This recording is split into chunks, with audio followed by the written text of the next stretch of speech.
উত্তরায় জাজ থানার সামনে আহত একজনকে গাড়ি মেরে ফেলছে। মাথার উপর দিয়ে তার মাথা গেছে।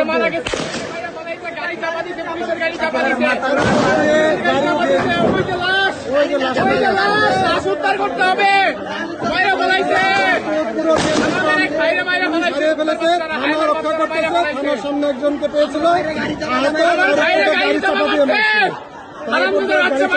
আমার ভাইয়ের লাশটা শুয়ে আছে। এগুলো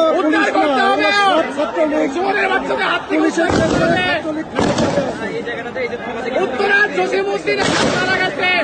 আপনারা যেখানে আছেন আসেন। উত্তরার জসিমউদ্দিন দেখেন, মাথাটা দেখেন, তার মাথার উপর তার মাথা থেতলায় ফেলাইছে রে, তার মাথা থেতলায় ফেলাইছে। আমার ভাইকে মাথাও